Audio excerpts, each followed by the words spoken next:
하겠습니다. 중보 기도란 나 자신이 아닌 다른 사람을 위해 하나님께 드리는 간구가 우리가 흔히 일반적으로 이야기하는 그런 중보 기도죠. 그래서 그 스펄전이라는 그 설교자가 영국의 설교자였죠. 그 사람이 중보 기도는 하나님 나라의 속성과 일치한다라고 이야기했습니다. 왜냐하면 하나님 나라는 이기심이 없는 나라. 오늘날은 이제 사람들이 되게 이기적이잖아요. 자기 자신만을 사랑하지 않습니까? 그래서 자신의 문제에만 전전긍긍하죠. 그러나 중보기도는 이런 이기심을 배제한 채 다른 사람을 위해서 내가 시간을 내고 헌신하고 희생하는 것이기 때문인 거죠. 나를 위해서 사는 것이 아니라 주를 위해서 타인을 위해 살게 한다는 겁니다. 그래서 이것이 바로 하나님 나라의 속성과 같은 거죠. 그래서 중보기도는 하나님 나라의 속성과 일치한다라고 이야기를 한 겁니다. 우리 골로새서 1장 9절 말씀 한번 읽어볼까요? 한번 읽어보겠습니다. 시작.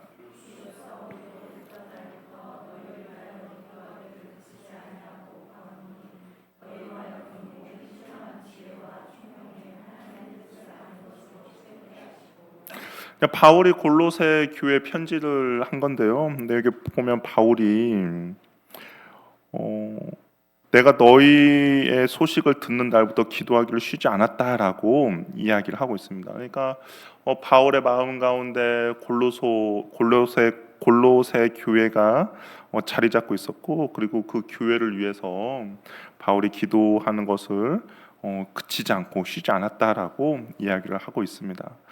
우리가 이제 중보기도를 하면 이 용어에 대해서 많은 이제 논란이 있었어요. 중보기도라는 그 용어에 대해서. 왜냐하면 이제 약간 이제 보수적인 그런 교단에서 이 중보라는 것은 예수님만이 감당할 수 있는 거다. 예수님만이 감당할 수 있는 건데 사람이 어떻게 그런 중보라는 단어를 쓸 수가 있느냐라고 하면서 이 논란이 많았습니다. 그래서 중보 기도라는 대신에 우리가 읽었던 디모데전서 2장 1절 말씀처럼 도고 기도라고 해야 된다라고 이야기해서 예전 성경에는 중보 기도라고 되어 있었거든요. 근데 이제 성경이 변경이 되면서 도고 기도라고 바꿔야 된다. 그래서 우리가 남을 위해 기도하는 것은 예수님만이 중보자 되시니까 예수님만이 중보자 되지 우리도 사람이 중보자가 될 수 없다. 그렇기 때문에 우리는 도구 기도로 바꿔야 된다라고 논란이 있었습니다. 혹시 뭐 들어본 적 있습니까? 뭐 처음 들어보나요? 예, 이제 들었으니까 다음에 물어보면 이제 들었다고 이야기하시면 됩니다.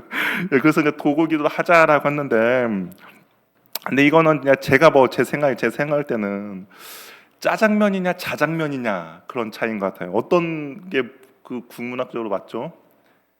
짜장면이냐 자장면이냐. 자장면이 맞잖아요. 자장면. 보통 이제 국어학적으로 짜장면이 아니라 자장면이 맞거든요. 근데 우리는 이제 보통 뭐라고 이야기합니까? 짜장면이라고 하죠.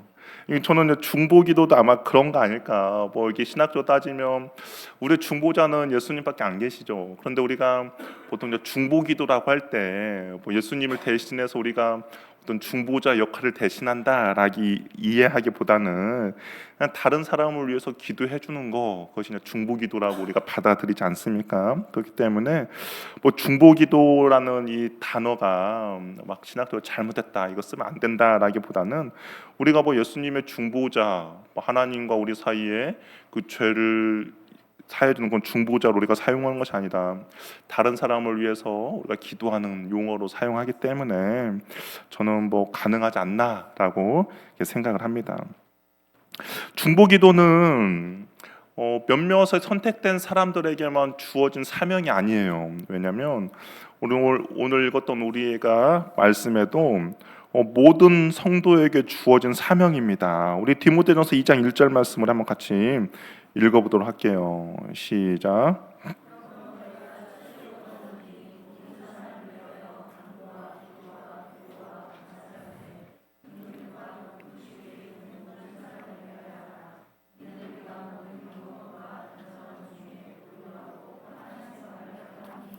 예, 여기 보면 바울이 첫째로 권한다라고 이야기하고 있죠. 그러니까 되게 중요하다라는 거예요. 근데 그것을 뭐냐?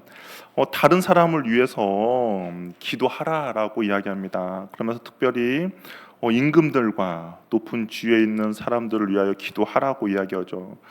우리가 이제 나라를 위해서 기도해야 되는 이유가 다른 이유가 아니에요. 여기에 그 원리가 있습니다. 뭐라고 돼 있냐? 나라가 평안해야 뭐예요? 우리가 모든 경건과 단정함으로 고유하고 평안한 생활을 할 수 있다라고 이야기합니다. 우리는 어떤 정치에 이렇게 좀 많이 관심 있는 분들은 내가 좋아하는 정치인이 대통령이 되면 뭐 열심히 기도하고, 또한 내가 싫어하는 정치인이 대통령이 되면 기도하지 않는 그런 경우도 있어요. 그런데 우리는 그렇게 해서는 안 된다는 겁니다. 왜냐하면 여기 보면 우리는 나라와 민족 임금들을 위해서 항상 기도를 해야 돼요. 근데 그것이 그 사람들을 위함인 것도 있죠. 예, 뭐 그 사람들 위해서 있습니다. 그런데 정작 중요한 것은 뭐냐면 2절에 있는 것처럼 그들이 지혜롭게 잘 나라 정책들 운영을 해야 뭡니까? 우리가 고요하고 평안하게 생활할 수 있다라는 거죠. 나라가 시끄럽고 경제가 안 좋으면 어떡해요? 우리의 신앙생활도 힘들어집니다. 그렇기 때문에 우리가 나라와 민족을 위해서 기도하는 이유가 내가 그 정치인이 좋아서 내가 그 사람을 좋아하는 사람이기 때문에 기도하는 것이 아니라 우리의 신앙생활이 평안하고 고요하도록 기도하는 거죠. 그렇기 때문에 바울이 그렇게 기도하라고 이야기를 하고 있습니다. 내가 다른 사람을 위해 기도하는 시간이 얼마나 되는가? 여러분, 혹시 내가 기도하는 시간 중에서 혹시 다른 사람을 위해서 기도하는 시간이 혹시 얼마나 되십니까? 이 중보기도 기도하면 우리가 이제 많이 아는 조지 물러가 있죠. 그는 뭐 5만 번의 기도응답을 받았다고 해요. 그런데 조지 물러의 그 기도의 내용들을 보면 자기 자신보다는 다른 것들을 위해서 기도한 경우가 대부분이라는 것이죠. 그러니까 자신의 어떤 뭐 먹고 자신의 어떤 삶을 윤택하기보다는 그냥 자신이 감당하고 있는 그런 고아원 사역과 또한 자신과 관계되어 있는 사람들의 그 구원을 위해서 그렇게 대부분 그런 기도하는 것들 그곳에 시간을 보낸 것이죠. 야고보도 엘리야도 우리와 상전이 같은 사람이지만 비가 오지 않기를 간절히 기도한즉 3년 6개월 동안 비가 오지 않았다라고 이야기하고 있죠. 그러니까 어떻게 보면 이 기도, 중보기도라는 것이 믿음을 가지고 하나님을 신뢰하며 나가며 기도하는 거죠. 그러니까 나의 모든 문제는 하나님께서 해결해 주실 것이다라는 그런 하나님에 대한 신뢰함을 가지고 먼저 그의 나라와 그의 의를 구하라. 그러면 이 모든 것들을 더하여 주신다라는 그런 믿음을 가지고 우리가 다른 사람을 위해서 기도하는 겁니다. 그러면 하나님께서 나의 문제는 당연히 해결해 주실 것이고 또한 내가 기도하는 그 기도에도 하나님 응답해 주신다는 것이죠. 조지 물러 중보기도노의 사람이었기 때문에 기도의 응답을 많이 누릴 수가 있었습니다. 그리고 그의 기도의 내용은 자신이 아닌 타인을 위한 기도였고요. 친구를 위해서, 이웃을 위해서, 그리고 고아들을 위해서 끝까지 기도하는 그 습관을 놓지 않았죠. 그리고 이 기도라는 것이 아까 이제 어떤 뭐 특별한 사람만 하는 것이 아니다라고 했죠. 사무엘은 기도하는 것을 쉬는 것을 사무엘은 죄라고 이야기를 합니다. 사무엘상 12장 23절 말씀을 한번 읽어보도록 할게요. 읽어보겠습니다. 시작.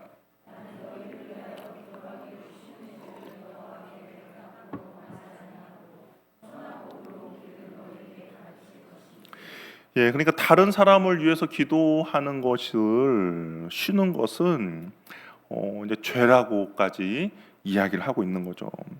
사명자가 사명 온전히 감당하지 못한다는 것은 잘못하는 거잖아요. 그래서 사무엘이 백성을 위해 기도하는 것은 하나님이 맡기신 사명인데 그것을 절대로 쉬지 않겠다, 죄를 범하지 않겠다라고 이야기를 하고 있습니다. 그렇기 때문에 다른 사람을 위한 기도는 그리스도인들에게 주신 하나님의 사명이에요. 이 사명에 순종하지 않는다면 우리는 하나님 앞에서 죄를 짓는 것과 같다라는 겁니다. 그럼 옆에 분과 다시 한번 보시죠. 나를 위해서 기도하실 거죠? 물어보시는. 예, 예, 우리가 주님 앞에서 순종함으로 나가면 좋을 것 같습니다. 근데 이제 중보기도를 할 때 우리가 낙심하지 말고 포기하지 말고 끝까지 기도하는 거예요. 아까 이제 조지 물러가 5만 번의 기도 응답을 받았다고 했잖아요. 근데 이제 조지 물러의 그런 죽는 순간까지 기도 제목이 있었습니다. 조지 물러의 그 마지막 죽는 순간까지의 기도 제목이 무엇인지 아십니까? 혹시 뭐였을까요? 그 죽는 순간까지의 조지 물러의 기도 제목, 그것은 자신의 친구를 위한 구원이 조지 물러의 간곡한 기도 제목이었습니다. 조지 물러는 5명의 친구가 있었어요. 근데 이 5명의 친구가 있었는데 평생 그들이 기도의 제목이었습니다. 아무도 이제 예수님을 믿지 않았어요. 그래서 친구들을 위해서 기도할 때 5년 만에 한 명이 돌아왔어요. 4명이 나왔죠. 또 계속 기도했습니다. 그때 10년 만에 2명이 돌아왔습니다. 그럼 이제 몇 명 남았어요? 2명 남았잖아요. 근데 그 2명을 놓고 끝까지 기도하는데 25년 만에 그 이제 친구가 한 명이 더 돌아왔어요. 그럼 몇 명 남았습니까? 1명 남았죠. 근데 1명은 안타깝게도 조지 물러가 세상을 등질 때까지, 떠나기까지 또 돌아오지 않았어요. 그런데 그가 죽은 후 6개월 있다가 그 친구가 주님 앞으로 돌아왔습니다. 그러니까 참된 중보자는 결코 포기하지 않는 거예요. 자신의 기도가 하나님 앞에 상달되고 응답될 때까지 끝까지 기도하는 그런 사명이 있어야 하는 것이죠. 그러니까 몇 번 기도했다고 해서 기도가 이루어지지 않았다라고 해서 포기하거나 낙심하지 않습니다. 끝까지 포기하지 말고 끝까지 기도하는 것이죠. 근데 또한 이 중보 기도는 무너진 곳을 막아서는 사람입니다. 그러니까 중보 기도가 무너진 곳을 막아선다는 것은 어떻게 보면 영적인 의미가 있겠죠. 우리 에스겔서 22장 30절 31절 말씀 우리 한번 같이 읽어보도록 하겠습니다. 한번 읽어볼게요. 시작.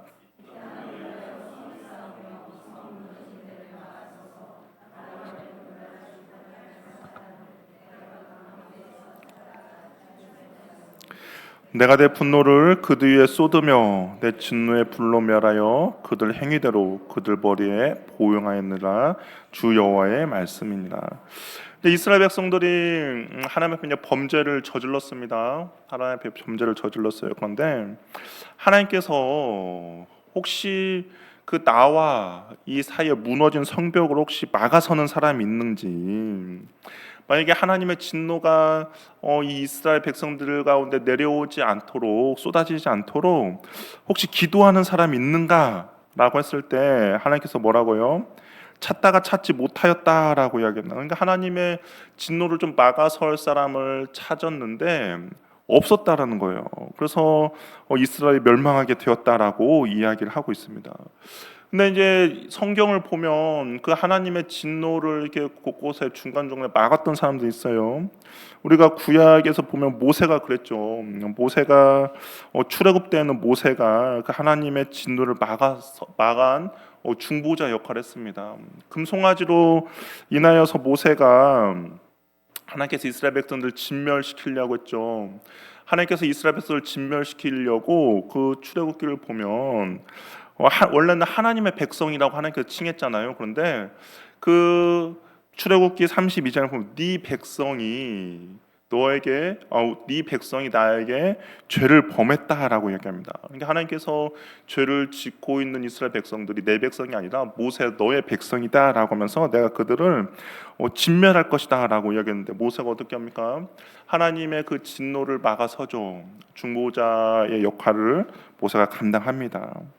또한 열두 점탕꾼 때에도 그랬죠. 열두 점탕꾼 때에도 이스라엘 백성들이 하나님의 신뢰하지 못했어요. 우리는 가나안 땅을 정복하지 못한다라고 하면서 불신했습니다. 그때 하나님께서도 그때도 이스라엘 백성들을 진멸하려고 했어요. 그때도 이 모세가 아니 사람들을 광야에서 죽게 만들면 하나님의 명성이 어떻게 됩니까? 그러니까 그렇게 하지 말라라고 하면서 하나님 모세가 하나님 앞에 중보자로 섰죠.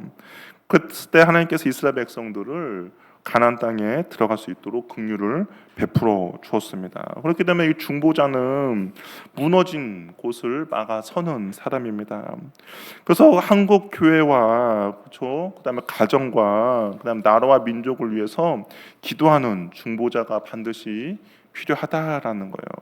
우리 가정을 위해서도 기도하는 중보자가 반드시 있어야 되겠죠. 하나님의 그 긍휼과 자비가 가정 가운데 넘치도록 기도하는 사람. 또한 교회를 위해서도 마찬가지입니다. 교회가 하나님의 뜻대로 잘 갈 수 있도록, 그리고 하나님의 그 은혜가 잘 머물 수 있도록 누군가는 그 무너진 곳에 서서 기도하는 사람이 있어야 된다라는 것이죠. 중보 기도의 가치와 필요성은 무엇인가? 먼저는 예수님이 우리를 위해서 간구하신다는 거죠. 그러니까 우리가 중보 기도를 할 수 있는 그 원동력이 뭐냐면 예수님이 우리를 위해서 먼저 간구하신다는 겁니다. 노마서 8장 34절 말씀 우리 한번 같이 읽어볼까요? 노마서 8장 34절 말씀입니다. 시작.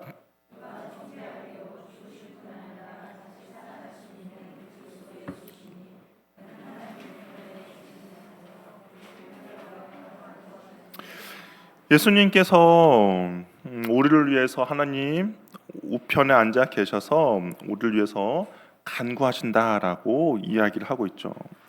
예수님이 하늘로 올라가시기 전에 제자들과 교회를 위해서도 기도하셨습니다. 우리 요한복음 17장이 그렇죠. 대제사장 기도의 간구문인데 거기도 보면 예수님의 중보 기도를 보게 돼요. 그래서 요한복음 17장을 보면 하나님께 이 제자들을 보존해 달라고, 그리고 이 제자들이 하나 되게 해달라고 기도하죠. 그리고 또 이 제자들이 악에 빠지지 않도록 기도합니다. 그리고 그들을 진리로 거룩하게 해달라고 기도해요. 또한 이들이 영광을 볼 수 있도록 기도합니다. 또 아버지를 알게 해달라고 기도하고, 또한 그 제자들만 기도한 것이 아니라 무엇이요? 그 제자들로 통하여서 다시 복음을 듣게 된 그 사람들을 위해서도 예수님께서 기도하셨어요. 예수님이 십자가에 달리시기 전에도 그렇게 기도를 하셨고, 그리고 또 로마서 보면 바울이 뭐라고 합니까? 십자가에 달려 돌아가시고 나서 부활하시고 하나님 우편에 앉아 계시고도 지금도 우리를 위해서 기도하고 계신다라고 이야기를 하고 있습니다. 또한 성령님도 우리를 위해서 간구하세요. 로마서 8장 28절 말씀, 26절 말씀 한번 읽어보도록 하겠습니다. 시작.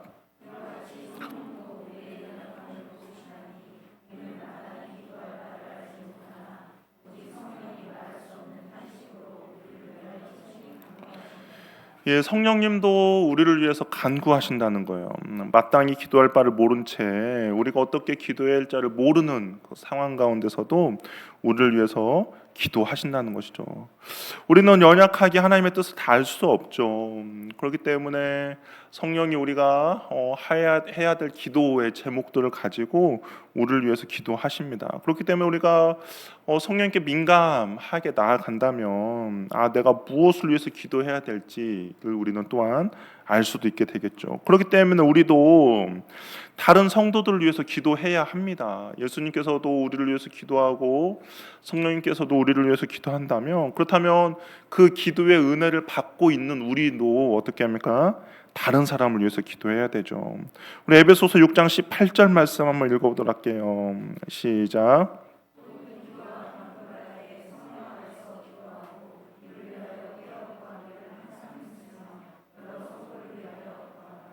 예, 여기도 분명히 이야기하고 있습니다. 여러 성도를 위하여 기도하라라고 이야기해요. 근데 여기 보면 성령 안에서 기도하라라고 이야기하잖아요. 이 성령 안에서 기도하는 것이 과연 뭘까? 성령 안에서 기도하는 것이 뭐겠습니까? 그냥 뭐 어떤 사람들 뭐 성령 안에서 기도하는 것이 뭐 은사를 가지고 있어야 성령 안에서 기도하는가라고 할 수 있는데 그것이 아니죠. 여기 보면 아까 우리가 로마서 읽었던 로마서 8장 26절에 우리가 마땅히 기도할 바를 알지 못하지만 성령이 말하시는 탄식으로 우리를 위해서 기도한다고 했잖아요. 성령 안에서 기도한다는 것은 그 하나님이 무엇을 위해서 기도하는지 그것을 우리가 구하며 나가는 거죠. 그러니까 내 어떤 욕심과 내 욕망과 내 기도의 제목과 내가 정해놓은 기도의 스케줄이 아니라 내 안에 계신 성령님께서 과연 무엇을 기도하고 싶은지 그 하나님 안에서 우리가 기도하며 나아가는 겁니다. 그러니까 기도하기 전에 우리는 보통 어떻게 하세요? 여러분 기도하면 나의 기도 제목이 있잖아요. 나의 기도 제목이 있고 내가 하고 싶은 그런 기도의 순서가 있습니다. 그렇게 쭉 기도하고 마치면 기도를 마치잖아요. 그런데 이 성령 안에서 기도한다라는 것은 내가 정해놓은 기도의 제목이 아니라 나를 통해서 하나님께서 하시고자 하는 기도가 무엇인지를 묻고 나아가는 것이죠. 내가 오늘 기도의 자리에 오면 그냥 나의 평소의 기도 제목을 가지고 따다다다 기도하고 가는 것이 아니라 오늘 나를 통해서 하나님께서 하시고자 하는 기도가 무엇인가 하나님께 묻는 거죠. 그러면 하나님께서 주시는 그 마음과 감동을 가지고 기도하는 겁니다. 그것이 성령 안에서 기도하는 거죠. 성령께서 나를 통해서 하시고자 하는 기도 제목을 가지고 기도하는 거예요. 우리가 하나님께서 하늘의 뜻이 땅 가운데 이루어지기를 바라죠. 하나님께서는 이미 하늘 가운데 하시고자 하는 일들이 있습니다. 그러면 그것이 이 땅 가운데 이루어져야 하는데 이 땅 가운데 누구를 통해서 그 일이 이루어지게 하십니까? 기도하는 사람이죠. 기도하는 사람의 기도를 통해서 이 땅 가운데 하나님의 뜻이 이루어지게 합니다. 그러면 그 하나님의 뜻이 이 땅 가운데 이루어지면 그 하나님의 뜻이 무엇인지를 알아야 하잖아요. 하나님이 어떤 일을 행하시고 싶은지 하나님이 무엇을 하고 싶은지 알아야 되지 않습니까? 근데 그것을 우리는 모르잖아요. 그렇기 때문에 성령님께 그걸 묻는 거죠. 내가 이 기도의 시간 가운데 과연 하늘의 뜻이 땅 가운데 이루어지도록 어떤 기도의 제목을 가지고 기도를 하면 좋을지 묻고 그럼 하나님께서 주시는 그 성령 안에서 주시는 어떤 깨달음과 어떤 그런 감동을 가지고 우리가 기도하며 나아가는 것이 성령 안에서 기도하는 겁니다. 그렇기 때문에 기도할 때 항상 나의 기도 제목도 중요하지만 먼저 하나님께 한번 물으세요. 나를 통해서 과연 어떤 기도를 하기 원하시는지. 그러면 하나님께서 우리들 마음 가운데 감동을 주십니다. 하늘의 뜻이 나를 통하여서 이 땅 가운데 이루어지도록 어떤 게 기도할 것인지 주님께서 말씀해 주세요. 우리 이제 어떤 분들은 그렇죠. 기도를 하면 처음 기도를 할 때 너무 기도가 어렵다.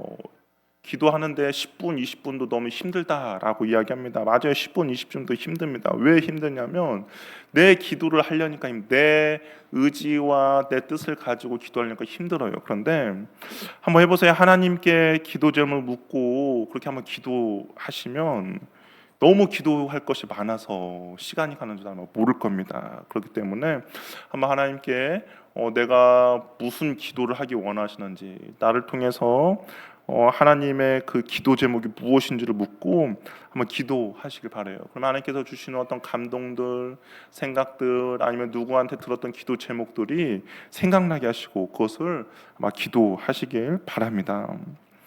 그렇고 우리 또 로마서 8장 27절 말씀 한번 읽어볼게요. 로마서 8장 27절입니다. 시작.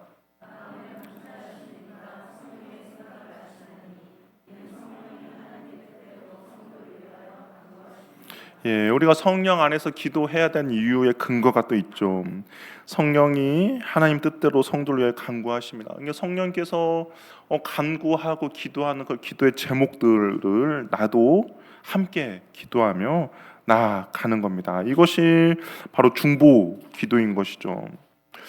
중보기도를 하는 자들에게 하나님께 주시는 축복이 있습니다. 아무런 유익도 없고 축복이 없다면 우리가 기도하는 거 쉽지 않을 거예요. 그런데 중보기도를 하는 데 있어서 우리가 누리는 축복이 있는데요. 먼저는 기도를 통해서 하나님의 그 일하심을 우리가 보게 돼요. 하나님의 마음을 바꾸십니다. 우리 시편 106편 23절 말씀 한번 읽어보도록 할게요. 시작.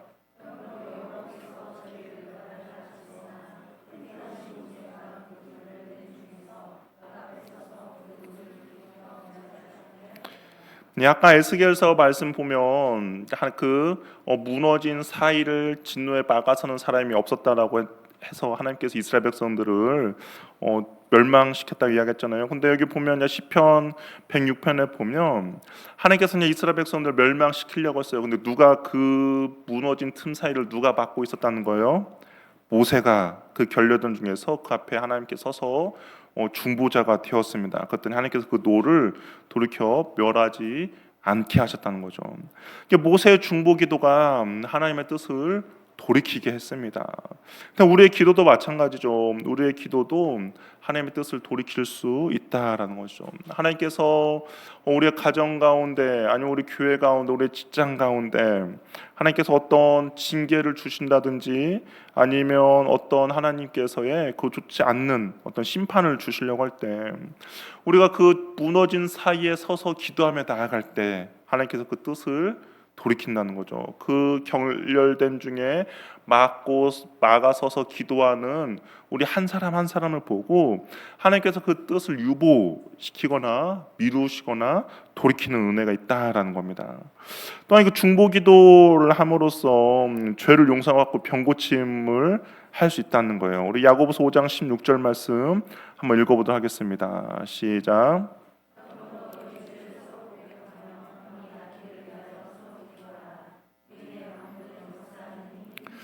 네, 서로 기도하라라고 이야기했죠. 서로를 위해서 기도하는 겁니다. 그럴 때 의인의 간구는 역사함이 크다라고 이야기하죠. 기도 제목을 가지고 함께 기도하는 거예요. 한 마음으로 한 뜻으로 기도할 때 하나님이 그 의인들의 간구 가운데 역사해 주십니다. 또한 이거 중보 기도를 통해서 하나님의 일하심을 우리가 보게 됩니다. 그러니까 성경에 갇혀 있는 하나님이 아니에요. 우리가 함께 기도함으로써 성경에 기록된 하나님을 우리가 보게 되는데요. 우리 사도행전 12장 5절 7절 말씀 한번 읽어보도록 하겠습니다. 시작.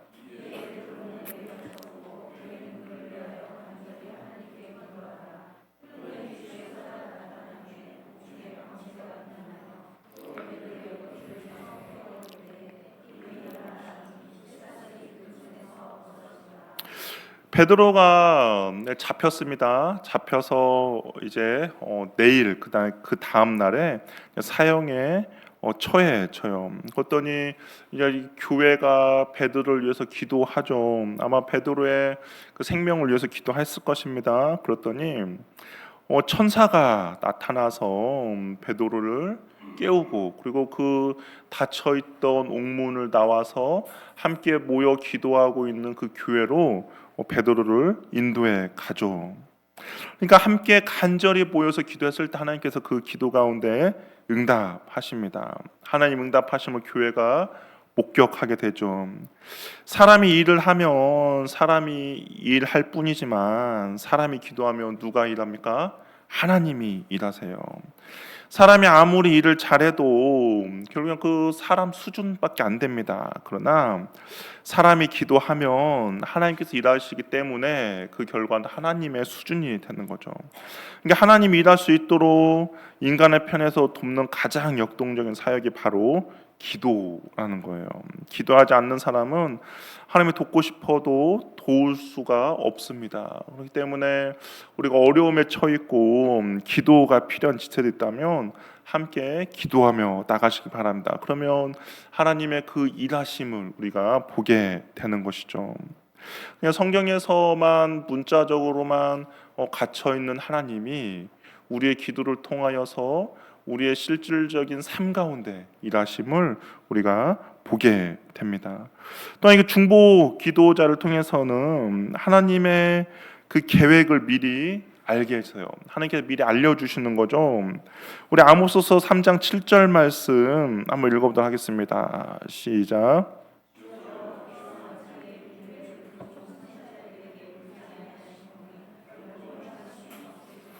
예, 하나님께서는 자기의 비밀을 누구에게 이야기해 주냐? 그중 선지자에게 먼저 보여준다는 겁니다. 우리 창세기 18장 17절 말씀도 한번 읽어볼게요. 시작.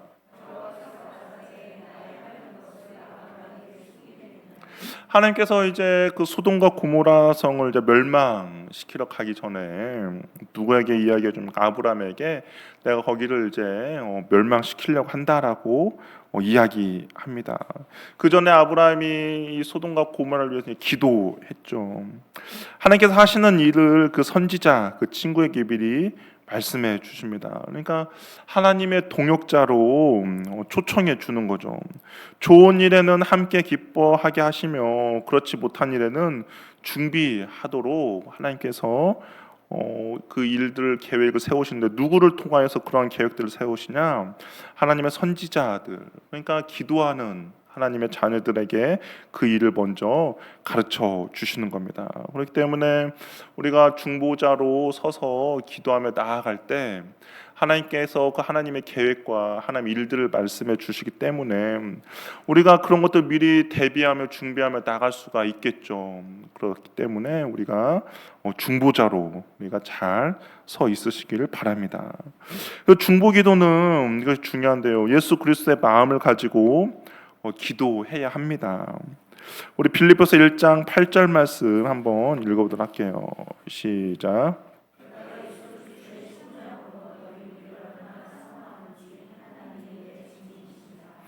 예수님은 연약한 자들, 도움이 필요한 자들을 보셨을 때 불쌍히 여기셨습니다. 그래서 창자가 끊어질 듯한 아픔이었어요. 그 마음을 가지고 우리가 기도하는 겁니다. 아무래도 그냥 기도를 하다 보면 우리가 이제 위험에 빠질 수 있는 것이 뭐냐면 기도를 하다 보면 나도 모르게 교만한 마음이 생길 때가 있죠. 생길 수가 있죠. 왜냐하면 하나님의 일하심을 보게 될 때도 있고 또 하나님의 그런 계획들도 알게 되고 또한 내가 기도함으로써 여러 가지 은사들도 나타나고 하나님의 그 의인의 강건 역사함이 크다라고 하니까 그런 것들을 경험하게 되면 교만하게 될 수도 있죠. 그런데 기도자에게 있어서 가장 중요한 것은 예수님의 마음을 계속적으로 간직하는 겁니다. 우리가 이제 교만하게 되면 상대 누군가를 위해서 기도할 때 어떤 마음이 드냐면 내가 저 사람보다 높다라는 그 교만함을 가지고 기도하겠죠. 그러면 기도가 하나님의 마음을 가지고 긍휼함과 그다음에 그런 안타까움과 그런 마음으로 기도해야 하는데 내가 그냥 높다라는 마음이 들면 어떻게 합니까? 정죄하게 되겠죠. 그리고 가르치려고 할 겁니다. 그리고 지적하려고 할 거예요. 그것은 중보자로서의 하나님의 예수님 마음이 아니죠. 예수님의 마음은 그 사람이 얼마나 힘들어하는지, 아파하는지, 애통해하는지 그 마음을 가지고 기도하는 겁니다. 그렇기 때문에 중보자에 있어서는 예수 그리스도의 마음을 끝까지 간직하는 것, 그것이 중요합니다. 아무리 많은 기적을 경험하고 아무리 많은 기도의 응답을 받고 아무리 하나님의 일하심을 보게 되더라도 그 예수 그리스도의 마음을 잃어버린다면 더 이상 그 사람은 중보자로서의 자격이 없다라고도 이야기할 수 있는 것이죠. 그래서 그런데 이 중보 기도는 뭐냐? 거룩한 노동이라는 겁니다. 우리 누가복음 22장 44절 말씀 한번 읽어보도록 할게요. 시작.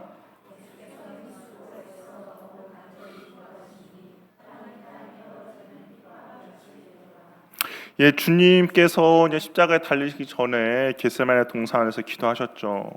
근데 이 기도도 결국에는 우리들을 위해서 기도한 거잖아요. 정말 필사적으로 기도하셨습니다. 자신을 위한 기도가 아니었어요. 그럼에도 불구하고 간절히 기도했습니다. 분명히 기도라는 것은 쉽지 않죠. 얼마나 간절히 기도했으면 땀방울이 핏방울 같이 되도록 기도하셨습니까? 그러니까 남을 위해서 누군가를 위해서 기도한다는 것은 육체적으로 힘이 들고 피곤할 수도 있습니다. 그리고 나의 시간과 또한 나의 열정과 나의 헌신과 나의 수고가 있어요. 그래도 불구하고 우리가 한 가지 기억할 것은 눈물을 흘리며 씨를 뿌리는 자는 기쁨으로 반드시 거두게 됩니다. 내가 하나님의 나라를 위하여서 또한 옆에 있는 지체를 위하여서 힘쓰고 애써서 수고하여 기도할 때 그 기도는 하나도 땅에 떨어지는 것이 아니라 하나님의 그 복된 열매로 우리가 맛보게 되고 그리고 그 기쁨을 누리게 된다라는 것이죠. 우리가 농사를 지을 때 농사에게 지어 보신 분들께 저는 안 지어봐서 모릅니다. 모르지만 그래도 이제 우리가 농사를 지을 때 힘들잖아요. 이런 더운 날에도 뭔가 일을 해야 합니다. 또 물도 대야 되고 또 여러 가지 상황과 환경이 있을 때 여러 가지 해야 돼요. 그런데 만약에 그러한 일만 한다면 농사를 지을 만한 기분이 안 들죠. 그럼에도 불구하고 뭐가 있으니까 농사를 짓습니까? 왜 농사를 이거 나에게 아무것도 없으면 농사를 안. 근데 가을에 그 결실을 보면서 노동하는 거잖아요. 이 기도도 중보 기도도 마찬가지입니다. 기도도 지금은 힘들죠. 노동하는 것처럼 언제 그런 결실이 있을까라고 생각이 듭니다. 육체적으로도 힘이 들어요. 그러나 그 때가 됐을 때 눈물을 흘리며 씨를 뿌리면 반드시 기쁨으로 거두게 됩니다. 그것을 보고 우리가 중보자로 서게 되는 것이죠. 우리 다시 한번 옆에 분과 인사 나눌게 하면 옆에 분을 보시고 내가 당신을 위해서 기도하겠습니다. 예, 그래서 우리가 하나님 앞에 올바른 중보자가 되어서 하나님의 뜻이 이 땅 가운데 잘 이루어질 수 있도록, 그런데 그것이 나의 기도를 통해서 내가 그 하나님의 일하심의 통로가 되는 저와 여러분이 되기를 바랍니다.